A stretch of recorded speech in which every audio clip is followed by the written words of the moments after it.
Welcome to my views and news. Some news stories for you from Ethiopia and Eritrea. Firstly, military drills on Tigray, Eritrea border being conducted. I reported that almost a week ago, more than a week ago, about military maneuvers being conducted there. Still, military drills are ongoing on Eritrean side of the border. In which area of Eritrea-Tigray border these drills are being conducted? What is the purpose? Locals have confirmed that they hear sounds of heavy weapons and they know what sounds of weapons are because they have gone through a 2-year-long war. So what they are saying, it means is true. Secondly, Kobo viewers, where Kobo mayor office was attacked yesterday. What is overall situation in Kobo? Was the mayor at home? Did he survive? Thirdly, Shewa Robit viewers, where three leaders of the city have reportedly resigned. What is overall situation there? Because we know that yesterday there was fighting between Fano fighters and security forces in the outskirts of Shewa. 4 deaths confirmed today. 4 people were buried today reportedly. Lastly, another attempt by Amhara regional government to mobilize militia and police against Fano failed. Not the first attempt. We know that Amhara regional government, Ethiopian federal government, Ethiopian National Defense Force, they've been trying to train armed militias to deploy them in the fight against Fano. That is why these militias, police members are being trained. Short courses, 2-week-long courses, 1-week-long courses, but this strategy backfired reportedly. Firstly, first news story is about Tigray-Eritrea border. Despite Pretoria deal signed in November last year, Tigray-Eritrea border situation is still very volatile. But Tigray's official position is that Eritrean military is in occupation of Tigray territories. Eritrea denies all these allegations, but Eritrea has remained largely silent about these allegations.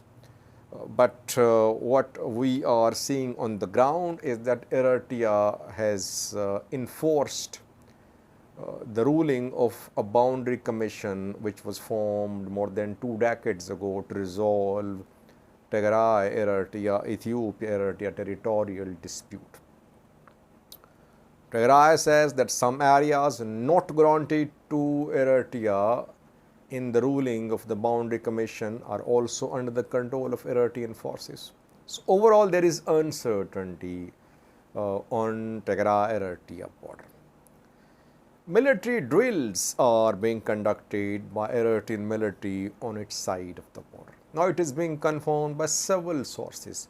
More than a week ago, I reported about these drills when people heard sounds of heavy weapons, gunfire in Shiraro and other parts of border areas. Again, people living in border areas, they say that military drills are being conducted by Eritrean military. People living in Biyara is not far away from Tigray-Eritrea border. It's part of Tigray. People living in Biyara are confirming that they have been hearing sounds of heavy weapons, sounds of gunfire for hours. People living near Shiraro also report the same. They say that Eritrean military is conducting military maneuvers. Purpose is to frighten Tigray people. Now, is the purpose of these military maneuvers is to frighten Tigray people, Tigray civilians? Meanwhile, Tigray interim government officials say that Eritrean military is kidnapping people, it is stealing Tigray civilians' livestock, it is not allowing people to farm their lands, to cultivate their lands. Since border situation is fluid, that is why Eritrea has kept status of alert on its side of the border. I wouldn't say high alert. I think these maneuvers are a way of keeping Eritrean military alert, because Tigray obviously wants its territories back or some arrangement. A few days ago, Debretsion Gebremichael, Tigray's former president, head of TPLF, proposed that Eritrea should withdraw from the territories which it is in control of, and then talks should be held. Talks should be held about the implementation of Algiers agreement, which led to the formation of boundary commission, which ruled about the demarcation of the Eritrea border. So, Debretsion proposed talks, but he said that before talks, Eritrean military should withdraw from Badme, etc., which won't happen. Eritrean military will not withdraw. He claimed that federal government is on Tigray's side. We don't know. Federal forces, Ethiopian National Defense Force, reportedly on board with Eritrean military. Two are on good terms. Just 3 to 4 days ago, Fano mentioned the role played by Eritrean military. He said Eritrea saved ENDF soldiers when Tigray Evaluation Front fighters attacked Northern Command. So, no signs of any strained relations between militaries. Two are on good terms reportedly. On government level, there are some issues reported. So, border situation fluid. Eritrea conducting military drills, maybe warning Tigray government that Tigray government should not consider any new military adventure. Eritrean military fully prepared. Maybe that is the message being sent by Eritrea to Tigray through these military drills. Secondly, viewers, Kobo city, where 3 days ago there was fighting, heavy fighting in the outskirts of Kobo city. Fano fighting between Fano fighters, East Amhara Fano fighters and Ethiopian military. Fano fighters from the outskirts of Kobo entered Kobo city. There was small scale clash in Kobo city too. Then near Gobi, there was an ambush by Fano fighters on a vehicle of Ethiopian military. There was fighting on Zobel mountains too, reportedly. It happened 3 to 4 days ago. But still, life is not back to normal in Kobo. Yesterday, Kobo mayor's house was attacked. Grenades were thrown at the house of Kobo mayor in Kobo city. He was not at his residence, so that is why he survived. Meanwhile, government offices remained closed on Tuesday, on Monday. Today, some offices opened. Even those which opened, they were not giving services reportedly.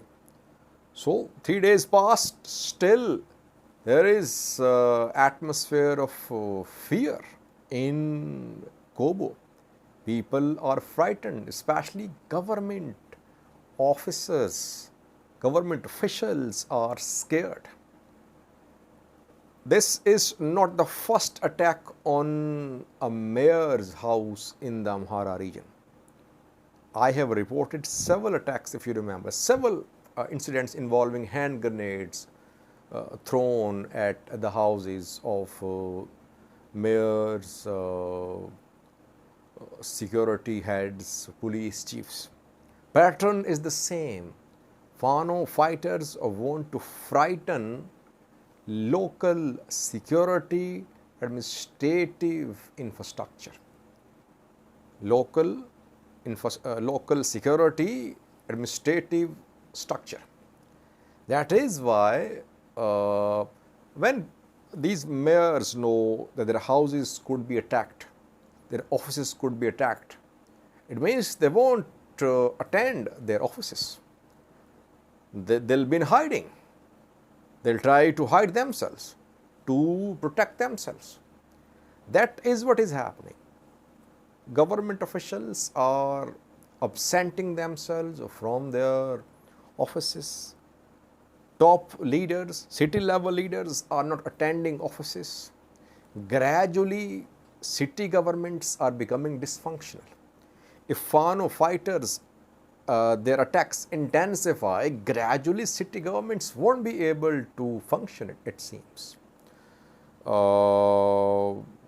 Kobo city mayor survived, but house to house searches have been conducted in Kobo city. Though military claimed, some people close to military claim that Fano suffered losses in this incident near Kobo, but the fighting happened 3 days ago. But yesterday, Kobo mayor's house was attacked. It means the Fano fighters still mobilized, still active there. Thirdly, we have Shewa Robit, similar report from Shewa Robit. Shewa Robit, North Shewa zone of the Amhara region, where 3 top city government officials resigned today reportedly. They said they cannot continue their work, their lives are in danger. Similarly, we have seen attacks in Shewa Robit on government buildings, on residences of police officers, on top officials. Security chief assassinated in Shewa Robit, a few days ago, Abdu Hussain, and some other government, police officials and END officials too. So resignations, 3 resignations in Shewa Robit. There was fighting between Fano fighters and security force in Shewa Robit yesterday, in the outskirts mainly. 4 people were killed in collateral damage reportedly, and road remained partially blocked yesterday. Today road was open, but since there was heavy fighting near Shewa Robit yesterday, today life was it was to a standstill in Shewa Robit today. 4 people killed yesterday were buried today. Overall, military is not withdrawing from Shewa Robit. More reinforcements enter Shewa Robit today. And near Shewa Robit there is Rasa Wars. Fano fighters, Shewa Fano fighters of Rasa are known for their capabilities. People say they know how to fight. They're the toughest fighters, people say, among all Fano factions. And military has launched several operations against these Fano fighters near Rasa. Near Majate too. Majate's Fano fighters are known as well for their capabilities. And these Fano factions were trained, armed, mainly by Asamino Sege, the Amhara security chief who was killed, who was accused of plotting a coup. And Fano fighters commemorate the services of Asamino Sege every year. A few days ago, they took out a rally in Lalibela to commemorate the services of Asamino Sege. So, Shewa Robit, very destabilized. The most destabilized town in the North Shewa zone of the Amhara region is Shewa Robit. North Shewa, Amhara as a whole as well, very destabilized. Most assassinations so far have happened in North Shore zone of the Amhara region. Fourthly, viewers,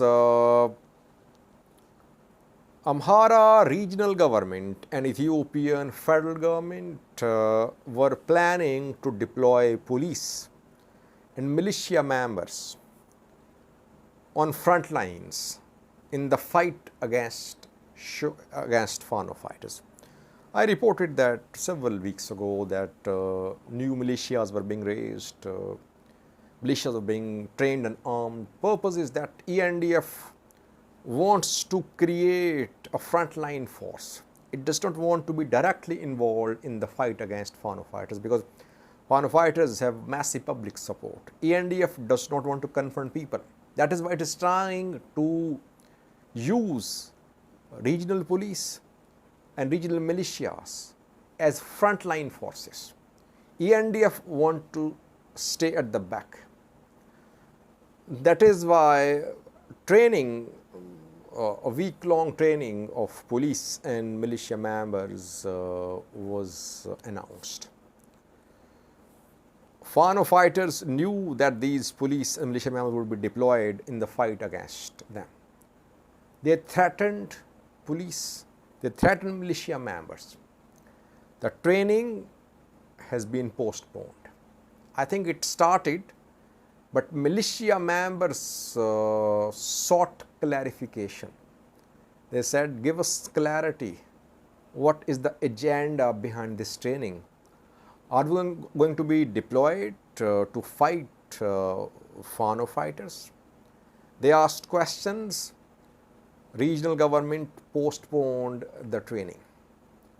Some government officials say that the training has been postponed because of lack of food, lack of accommodation issues. But most sources say training postponed because militia members were asking very tough questions. They were not ready to be part of any operation against Fano. And some militia members were ambushed by Fano fighters when they were heading to or returning from training. I think in Gondar it happened. So police, militia members training postponed, and around 40,000 police and militia members it was planned to train them. 40,000. 40,000 then could be deployed in the fight against Fano. But reportedly, waiting, the training of the militia members, police members postponed. No new date announced. So another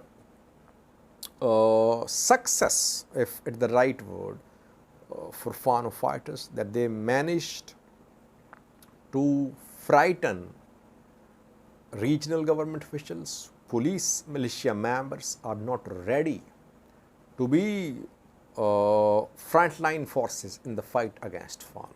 Let's see. Will the government announce a new date of these of this training? We'll update you in coming videos. Thank you for watching.